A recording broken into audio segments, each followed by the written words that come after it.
El lavacro, o fuente de bronce, es el segundo mueble del santuario y era uno de los dos muebles que se encontraba en el patio o atrio del tabernáculo.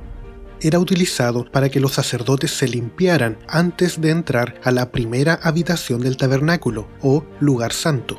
En este lugar, los sacerdotes, en sus rutinas diarias, se lavaban tanto las manos como los pies varias veces al día. Pero tal como los otros muebles o artefactos del santuario, más allá de lo práctico, el lavacro tiene un profundo mensaje espiritual para estudiar. En términos generales y sencillos, la limpieza que proporcionaba el lavacro y el agua depositada en él representa la limpieza que nuestro corazón necesita y que no podemos obtener por nosotros mismos. Esto es Reflexiones de un Peregrino, un podcast del Ministerio La Verdad Presente. Mi nombre es Ariel y en el episodio de hoy hablamos del simbolismo del lavacro del santuario. En la ruta del santuario, al cruzar por la puerta del patio y pasar por el altar del sacrificio, nos encontramos con el lavacro. En otras palabras, después de aceptar a Jesús como nuestro Salvador a través de su muerte en la cruz, representado por el altar del sacrificio, el siguiente mueble es el lavacro. Así que debe ser obvio que el lavacro debe representar una experiencia que viene inmediatamente después de aceptar a Cristo en nuestra vida. Imagina a Jesús llevándote de la mano desde la cruz del Calvario al agua para lavarte. El agua del bautismo representa esa limpieza. Por eso, el bautismo representa la limpieza del corazón. ¿Recuerdas lo que salió del costado de Jesús al morir en la cruz? Juan 19:34 dice que fue sangre y agua. Sangre y agua son los dos elementos de limpieza presentados y utilizados en el santuario. Ambos símbolos son requeridos para limpiarnos del pecado. En el altar del sacrificio se encuentra la sangre y en el lavacro el agua, y ambos son provistos por Cristo. Primera de Juan 1:9 dice: si confesamos nuestros pecados, Él es fiel y justo para perdonar nuestros pecados y limpiarnos de toda maldad. Este texto destaca las dos labores que Cristo hace en el patio del santuario: perdonar y limpiar. Dios no solo nos cubre con su justicia, sino que también nos limpia de la inmundicia del pecado. La misma idea la repite el profeta Jeremías en el capítulo 33, verso 8. Los limpiaré de toda su maldad con que pecaron contra mí, y perdonaré todas sus iniquidades, con que contra mí pecaron y contra mí se rebelaron. Dios quiere restaurarnos. Él primero nos cubre de nuestra desnudez y luego nos limpia, nos purifica de los pecados. Notemos un asunto interesante. ¿Recuerdas de qué fue hecho el primer lavacro? Me refiero al lavacro del primer santuario. Éxodo 38:8 dice: también hizo la fuente de bronce y su base de bronce, con los espejos de las mujeres que servían a la puerta del tabernáculo de reunión. Fue una donación. El detalle del origen del material para construir el lavacro es interesante, porque el espejo representa la ley de Dios. La ley no nos salva, sino que nos muestra nuestras necesidades. Es notable como muchas personas que desprecian la ley de Dios y que dicen que fue clavada en la cruz, acusan a los observadores de la ley de que quieren salvarse a través de ella. Pero ni los adoradores del Antiguo, ni del Nuevo Testamento, ni los actuales cristianos creen que la ley es para salvarse, sino para venir a convicción de pecado y buscar al Salvador. Los espejos nos permiten saber nuestra condición y nos dicen qué es lo que se ve mal en nuestra apariencia. La ley muestra nuestra condición de pecado, pero no provee la solución al pecado. La ley, como un espejo, nos muestra la necesidad del agua que proviene de Cristo para la limpieza de nuestro corazón. La ley muestra nuestra necesidad.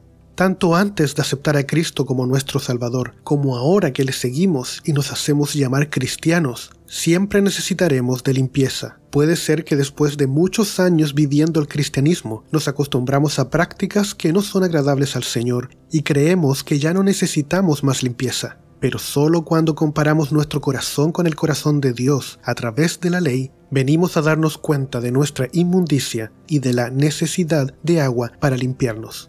Así, la ley de Dios no nos limpia, sino que nos muestra la necesidad de un Salvador. Salmo 51:2 dice: lávame más y más de mi maldad y límpiame de mi pecado. Este salmo fue escrito por David después de haber asesinado y adulterado, y en este salmo presenta su necesidad de limpieza. Cuando descubrimos nuestra condición de pecado, deberíamos orar como David: Dios, lávame de mi pecado. Recuerda que Dios nos quiere restaurar y nos acepta tal como nos encuentra, sin ningún cambio previo en nuestra vida. Pero una vez que ya estamos con Él, Él nos quiere lavar, no nos quiere dejar en esas condiciones. Si el proceso fuera al revés, el lavacro se hubiera puesto a las afueras del patio del santuario, significando que Dios exige de nosotros limpieza antes de encontrarnos con Él. Algo así como que si quieres encontrarte con el Señor, primero tienes que limpiarte, renovar tu vida y de ahí vas a Él.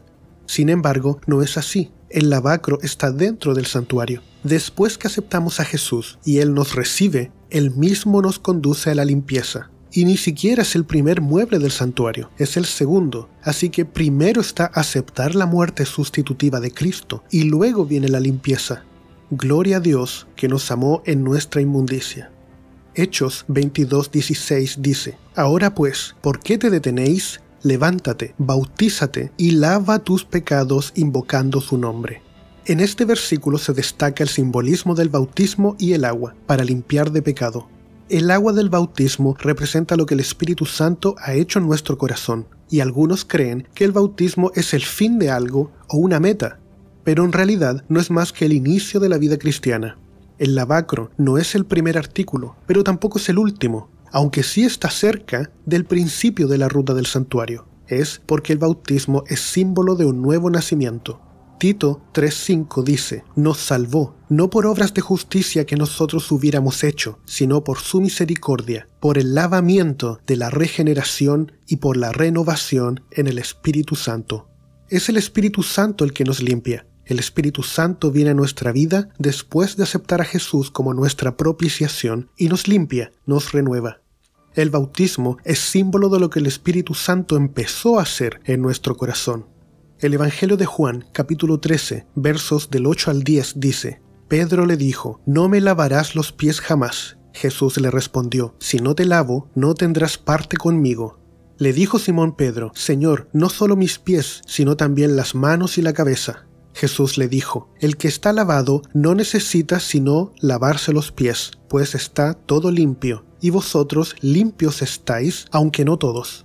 Este lavado está haciendo referencia al bautismo, pero está diciendo que después del bautismo solo necesitas lavar tus pies, porque metafóricamente, como cristianos, ya estamos lavados por el Espíritu Santo, lo que se ha expresado a través del bautismo.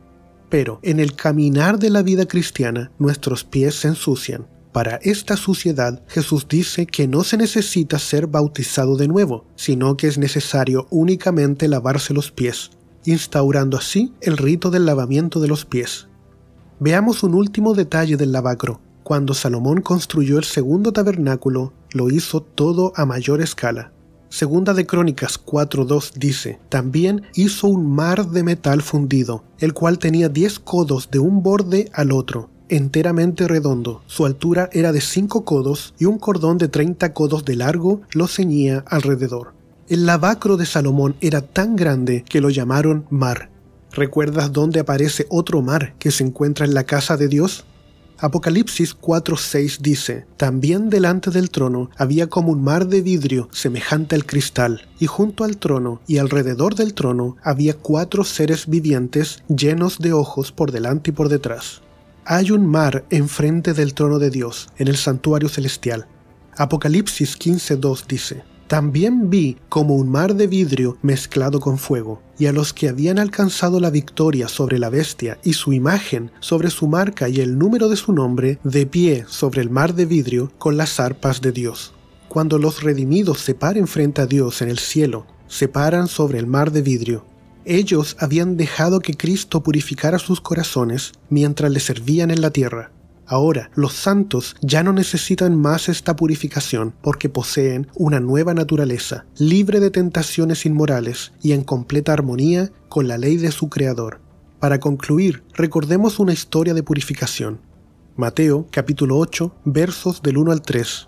Cuando descendió Jesús del monte, lo seguía mucha gente. En esto se le acercó un leproso y se postró ante él, diciendo: «Señor, si quieres, puedes limpiarme». Jesús extendió la mano y lo tocó, diciendo, «Quiero, sé limpio». Y al instante su lepra desapareció. Jesús tocó al leproso primero, y luego el leproso fue limpio. El leproso no se tenía que purificar antes de llegar a Cristo y de que éste le aceptase e incluso le tocase. Obviamente, el leproso no se podía limpiar por sí mismo, al igual que todos nosotros. Ruega a Dios por el agua de su Espíritu para la purificación de tu corazón. Este fue un episodio de Reflexiones de un Peregrino, un podcast del Ministerio La Verdad Presente. Puedes encontrar información de este ministerio en laverdadpresente.cl. Puedes encontrar todos nuestros episodios en la aplicación de podcast de iTunes y en Spotify. Recuerda, hay un poder en la fe y en la humilde obediencia que el mundo no puede resistir.